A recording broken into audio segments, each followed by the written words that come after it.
Como conteúdo programático, nós temos a gravimetria e fundamentos, onde vamos abordar conceitos e princípios de mediação, o processo de precipitação, através de mecanismos de formação de sólidos, fatores determinantes, temperatura e pH, controle físico-químico do meio. Vamos abordar a influência da concentração das soluções, efeitos da supersaturação relativa. Também vamos falar a respeito da velocidade de adição dos reagentes, cinética e morfologia dos cristais, impacto na qualidade dos resultados, pureza, filtragem e erros analíticos. Além, vamos realizar nossa conclusão para que nós possamos observar se de fato compreendemos o proposto por esta aula. Gravimetria e fundamentos. A análise gravimétrica ele é um método quantitativo fundamental na determinação precisa da massa de um composto químico específico. O processo envolve a conversão química do analito em um precipitado insolúvel, garantindo assim a separação eficiente do componente desejado. Nas etapas críticas para o resultado final, realizam-se as etapas de filtração, lavagem, secagem e pesagem rigorosa do sólido obtido no experimento. Então, assim, a gravimetria é um método quantitativo bastante preciso utilizado na química analítica. Ela consiste em transformar o analito em um composto insolúvel, né? O que nós chamamos de precipitado.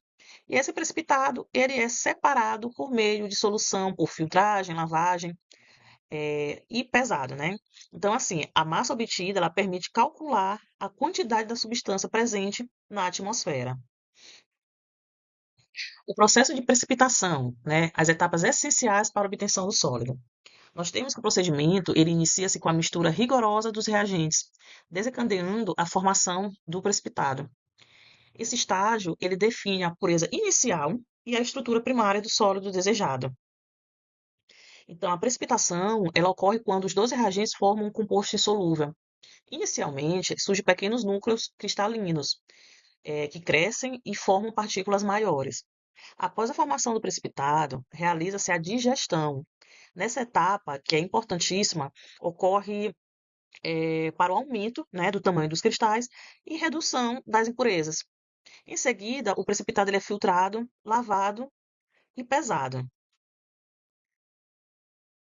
Então, assim, essas operações unitárias de filtração e lavagem, ela tem justamente esse objetivo, tirar todas essas impurezas, de modo que essa pesagem ela seja precisa do analito para os resultados quantitativos.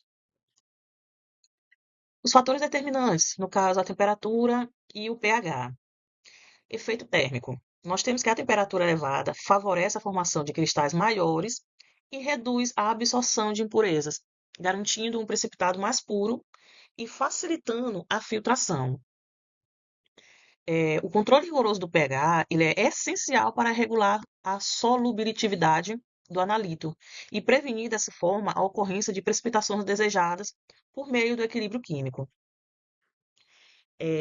Temos aqui a pureza cristalina. Ocorre redução significativa de impurezas através do aumento da temperatura controlada. Então, assim, diversos fatores eles vêm influenciar a formação do precipitado. A temperatura elevada, ela favorece o crescimento dos cristais, tornando-os maiores e mais fáceis de filtrar. O pH, ele já deve ser cuidadosamente controlado, pois ele altera a solubilidade do composto. Já a concentração dos reagentes também interfere, né? Essas soluções muito concentradas, elas costumam produzir partículas pequenas e mais impurezas. Influência da concentração das soluções. Nós temos o efeito concentrado, nós temos a vantagem diluída, qualidade física e a meta analítica. Então, assim, outro fator importante é a velocidade de adição dos reagentes.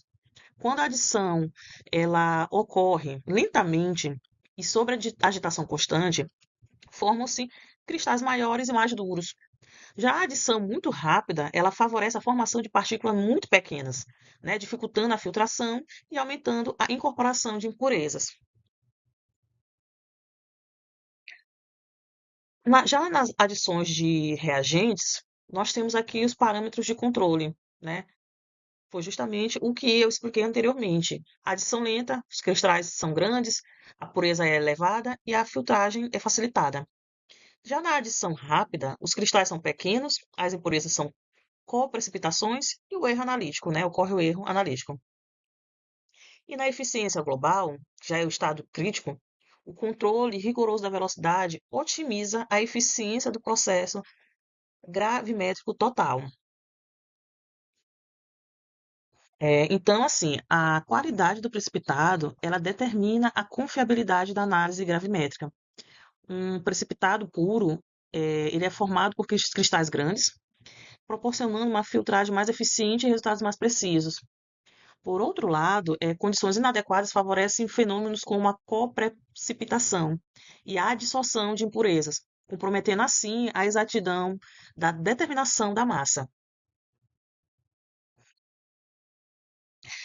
Qualidade dos resultados. As condições ideais, né? A precipitação controlada, ela garante a formação de cristais grandes, né? Resultando em alta pureza química e uma estrutura de fácil manipulação laboratorial. Os riscos de falha, as condições inadequadas, né? Como falamos anteriormente, e a confiabilidade, o domínio das variações experimentais é essencial para assegurar a precisão e a exatidão analítica dos resultados finais de análises gravimétrica.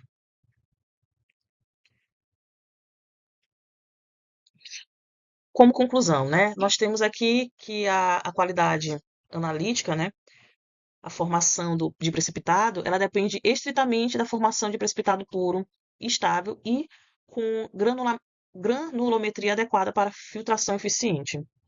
Então, diante do exposto, nós podemos concluir que a análise gravimétrica ela depende diretamente das condições de precipitação, né? O controle adequado da temperatura, do pH, da concentração e da velocidade de adição dos reagentes, permitindo que ocorra a obtenção de precipitados mais puros e bem mais cristalizados, garantindo maior precisão e a confiabilidade nos resultados experimentais.